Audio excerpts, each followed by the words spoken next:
ৰেজাউল হকৰ হত্যাকাণ্ডৰ লগত জড়িত থকাৰ সন্দেহত দুটা অভিযুক্ত গ্ৰেপ্তাৰ। বঙাইগাঁও জিলাৰ মানিকপুৰ থানাৰ অন্তৰ্গত নগৰঝাৰত ৰেজাউল হকৰ হত্যাকাণ্ডৰ লগত জড়িত থকাৰ সন্দেহত দুটা অভিযুক্ত গ্ৰেপ্তাৰ। উল্লেখ্য যে যোৱা ২৭ ছেপ্টেম্বৰ তাৰিখে বঙাইগাঁও জিলাৰ মানিকপুৰ থানাৰ অন্তৰ্গত নগৰঝাৰত এক ৰহস্যজনক পৰিস্থিতিত উদ্ধাৰ হৈছিল ৰেজাউল হক নামৰ এজন ২১ বছৰীয়া যুৱকৰ মৃতদেহ। মৃতদেহটোত থকা বিভিন্ন আঘাতলৈ লক্ষ্য কৰি ইয়াক এক হত্যাকাণ্ড বুলি স্থানীয় ৰাইজে সন্দেহ কৰিছে। আজি মানিকপুৰ আৰক্ষীয়ে অভিযান চলাই নগৰঝাৰৰ ছাইদুৰ ৰহমান আৰু জুনাইৰ হাছমত আলীক গ্ৰেপ্তাৰ কৰে। লগতে আৰক্ষীয়ে অভিযুক্ত দুটাৰ পৰা মৃত যুৱকজনৰ মোবাইল হেণ্ডছেট আৰু এখন মাৰুতি ব্ৰেজা বাহন জব্দ কৰে। আজি বঙাইগাঁও জিলা দেশী জনগোষ্ঠীয় মঞ্চৰ নেতৃত্বই ৰেজাউল হকৰ পৰিয়ালৰ লোকক সাক্ষাৎ কৰি দোষীক দৃষ্টান্তমূলক শাস্তি প্ৰদানৰ বাবে প্ৰশাসনক অনুৰোধ জনায়। মানিকপুৰৰ পৰা উদয়ন নাথৰ ৰিপৰ্ট, নিউজ টাইম 3। আমি বঙাইগাঁও জিলা দেশী জনগোষ্ঠীয় মঞ্চৰ ফালৰ পৰা ইয়াতে আহিছোঁ। ইয়াতে নগৰঝাৰ গাঁও। যোৱাকালি আমি এটা মেছেজ পালোঁ, খবৰ এটা পালোঁ যে আমাৰ এইখন গাঁৱৰে আমাৰ ৰেজাউল হক নামৰ এজন ২১ বছৰীয়া যুৱকক নৃশংসভাৱে হত্যা কৰা হৈছে।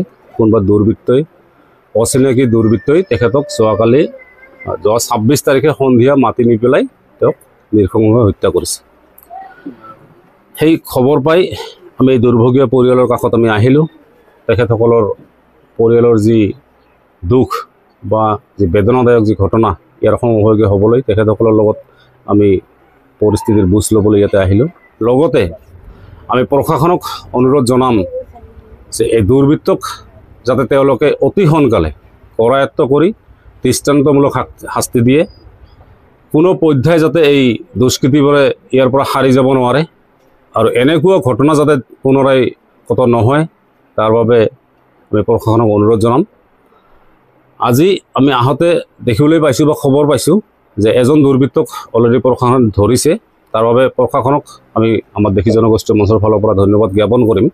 তাৰ লগতে এই কথাটোও ক'ম যে খালি এজনক ধৰিছে, ধৰিয়েই যে তেওঁলোকে নিজৰ দায় সাৰিব সেইটো যাতে নকৰে, বা সেই ধৰণৰ টকা পইচাৰ লোভত বা ধনৰ বিনিময়ত যাতে আসামীবোৰক এৰি দিয়া নহয়।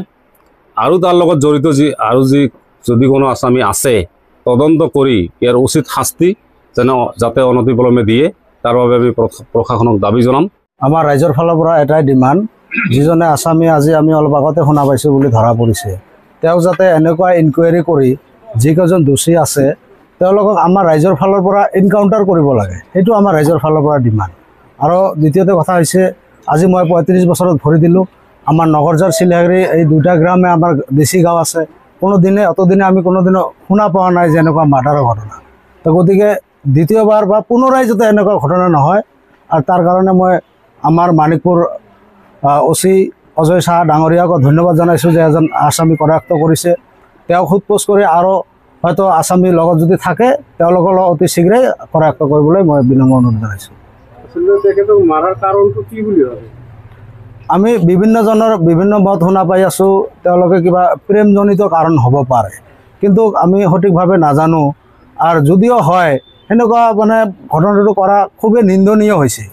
যোৱা 26/9/2025 তাৰিখ ৰাতিত যিটো দুৰ্ঘটনা হ'ল, একদম মৰ্মান্তিক ঘটনা হয়। এইটো আমি এই গাঁওবাসীয়ে সহ্য কৰিব পৰা অৱস্থাত নাই। আজি আমি এই দুৰ্ভগীয়া পৰিয়ালটোৰ ওচৰত আহিছোঁ তেওঁলোকক সান্তনা দিবলৈ।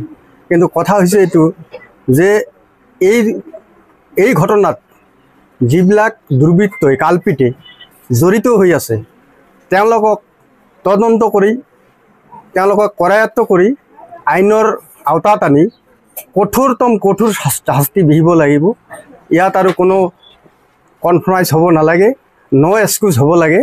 কাৰণ এনেকুৱা মৰ্মান্তিক ঘটনা আমি আগতেও দেখা নাই। এনেকুৱা দুৰ্বৃত্ত কালপিতবিলাকৰ উচিত শাস্তি আমি বিচাৰিছোঁ আজি এই সংগঠনৰ তৰফৰ পৰা।